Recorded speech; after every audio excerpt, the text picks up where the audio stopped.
வாழ்க வளமுடன். ஸ்ரீ ஞானவாசல் நேயர்கள் அனைவருக்கும் ஸ்ரீனிவாசனின் அன்பு வணக்கங்கள். காலையிலேயே ரொம்ப லேசியா இருக்கா? இந்த 5 டிப்ஸ் உங்களுக்குத்தான். குளிர்காலத்தின் இறுதி கட்டத்தை நாம் நெருங்கிவிட்டாலும் இப்போதும் ஓரளவுக்கு மிதமான குளிர் இருக்கத்தான் செய்கிறது. குளிர்காலத்தில் மெத்தையில் படுத்துக்கொண்டு கதகதப்பாக தூங்குவது அனைவருக்கும் பிடிக்கும்.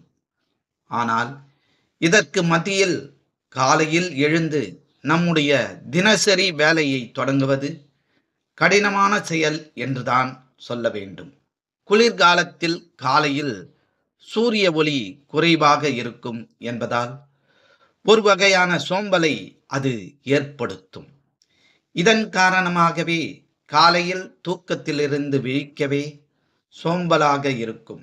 அப்படி உணரும் நபர்களில் நீங்களும் ஒருவராக இருந்தால் இப்போது நான் சொல்லப் போகும் இந்த 5 டிப்ஸுகளை ஃபாலோ பண்ணுங்கள். 1. மார்னிங் ரொட்டீன் முக்கியம். நாம் நம்முடைய வாழ்வில் எதையாவது சாதிக்க வேண்டும் எனில் காலை பொழுதை சிறப்பாக அமைத்து கொள்ள வேண்டும் என பல சுய முன்னேற்ற புத்தகங்களில் குறிப்பிட்டுள்ளது. காலையில் நீங்கள் சீக்கிரம் எழுந்து உங்கள் வேலைகளை செய்ய தொடங்கினால் மட்டுமே உங்களது லட்சியத்தை அடைய முடியும் என்ற மனநிலையை எப்போதும் வைத்திருங்கள். இது உங்களுக்கு சோம்பலை கொண்டு வராது. 2. இலக்குகளை நிர்ணயம் செய்யுங்கள். ஒவ்வொரு நாளும் நாம் என்ன செய்ய போகின்றோம் என்ற இலக்கை முன்கூட்டியே நிர்ணயம் செய்ய வேண்டும்.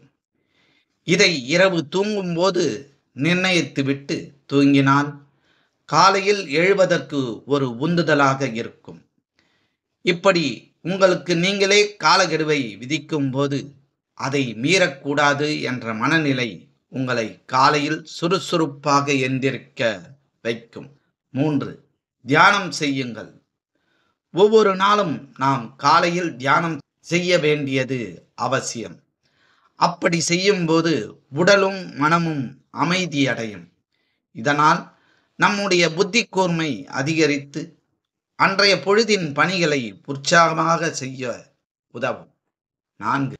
நீங்கள் வெற்றி பெறுவது போல் சிந்தித்து பாருங்கள். உங்களுக்கு காலையில் படுக்கையில் இருந்து எழுவது கடினமாக இருந்தால், ஒருவேளை வாழ்க்கையில் நீங்கள் நினைத்தது அனைத்தையும் அடைந்து வெற்றி அடைந்தால் எப்படி இருக்கும் என்பதை சிந்தித்து பாருங்கள். அந்த சிந்தனை உங்களுக்கு ஒரு உற்சாகத்தை ஏற்படுத்தி உடனடியாக எழுவதற்கு உதவும்.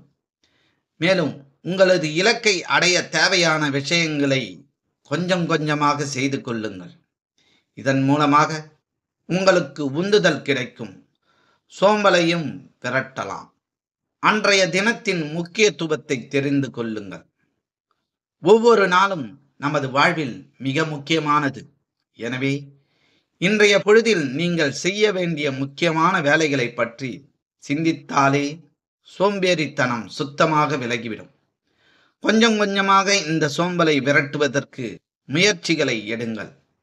ஆரம்பத்தில் கஷ்டமாக இருந்தாலும் காலம் செல்ல செல்ல காலையில் புத்துணர்ச்சியுடன் நீங்கள் எழ முடியும். மற்றும் ஒரு சிறப்பான பதிவில் நாம் அனைவரும் சந்திக்கும் வரை உங்களிடமிருந்து விடைபெற்றுக் கொள்வது ஸ்ரீ ஞானவாசல் ஸ்ரீனிவாசன்.